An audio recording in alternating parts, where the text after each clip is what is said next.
ქალბატონ თინასთან მინდა გადავიდე შეკითხვით.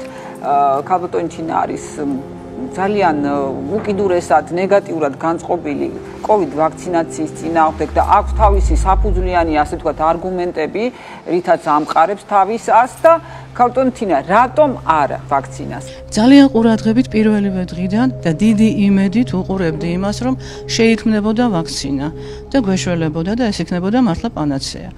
რაც უფრო ჩაუღრმავდი ამას და რაც უფრო დრო გავიდა, მით უფრო მეტი კითხვა დამებადა. აი ხა დღეს თქვენ ახსენეთ და თქვენ კი არა სტიგმა არის უკვე რომ ანტივაქსერები, თურმე ანტივაქსერების ბრალია ის რომ ადამიანების 80% საქართველოში არ უნდა აცრა და არიან წინააღმდეგები და აცრილი არის სულ 16,000 რა ძალიან ცოტაა და აქედან უმრავლესობა არის იმიტომ რომ სამსახურში დააძალეს. თუმცა ეს თქვენ არ გეხება, თქვენ ნებაყოფლობით ხართ. საქმე იმაშია რომ ვერავინ ვერ გამცა პასუხები. მაშინ მე გადმოვიღე ძალიან ძნელად მოსაპოვებელი ინსტრუქციები, რომლებიც შედგება უამრავი ფურცლებისაგან, ყველა იმ ვაქცინისა, რომელიც აქ შემოდის. და განვიხილე ისინი, არ შეგაწყენ თავს ამის განხილვით. უბრალოდ რამდენიმე კითხვაზე გეტყვით რა პასუხი მივიღე. არის თუ არა გამოკვლეული მისი გავლენა ფერტილობაზე, ანუ შობადობაზე? არა, კვლევები ჩატარებული არ არის. არის თუ არა მუტაგენობაზე, ანუ გამოიწვევს თუ არა სიმახინჯეებს შემდგომში.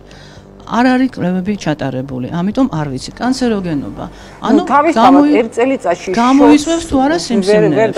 მაგაშია საქმე. კვლევები ჩატარებული არ არის. გარდა ამისა, პირდაპირ წერია ინსტრუქციებში, რომ არ არსებობს დღესდღეობით ვაქცინა, რომელიც იქნება აღიარებული ჯანმოს ან FDF-ის მიერ.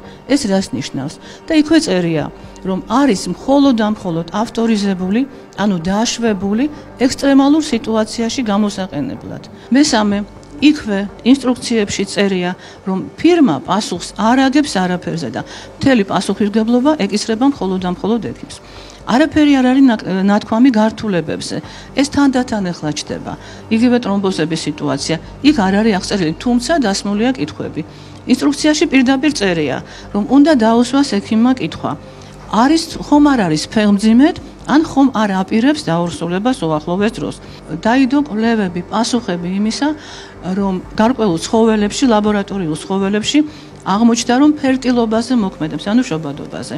და გაფრთხილება წამოვიდა ესეთი, რომ თუ კი აპირებს ახალგაზრდა მამაკაცი, რომელსაც უნდა შვილის ყოლა, ამ ვაქცინების გაკეთებას, ყველა ვაქცინებს ეხება ეს, ახალ ვაქცინებს ელაპარაკი, ამ შემთხვევაში მან უნდა გააყინოს სპერმა.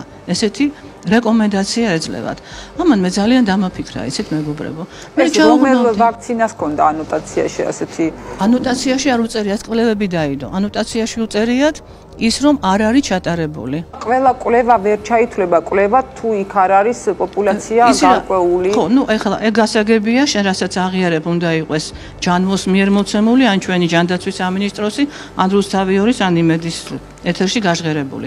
გარდა ამისა არის უამრავი ძალიან სერიოზული კვლევა. არა, კვლევის სანდოობას ვერც იმედი განსაზღვროს, ვერც რუსთავიორი და ვერც ერთი ტელევიზია. გარკვევით გვეუბნებიან, ფირმები არაფერს არ მალავენ. ერთი რომ იხსნიან პასუხისმგებლობას, ვერ მოვიპოვეთ ხელშეკრულება საქართველოსთან დადებული. რატომ?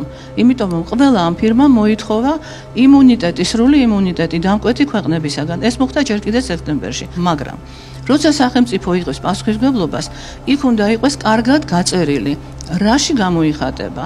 იგივე აი გარდაცვლილი გოგონას მაგალითზე ჩვენ ვნახეთ, რომ ეს არის გაურკვეველი.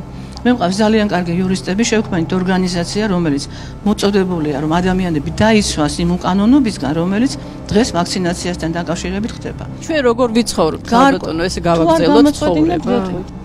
ძალიან გარკვევით არის ყოველთვის ნათქვამი, რომ ეს ვაქცინები არის კანდიდატები, არის ექსპერიმენტალური და რომ ექსპერიმენტი დამთავრდება მხოლოდ ნაწილებისთვის, რომელიც უკვე გამოყენებულია, მხოლოდ 23 წელს, ანუ 2 წლის შემდეგ. როცა მათ უკვე მიეცემათ, ან რომელიღაცა მათგანს, რომელიც გაამართლებს, მიეცემა კვალიფიკაცია, ანუ პრეკვალიფიკაცია.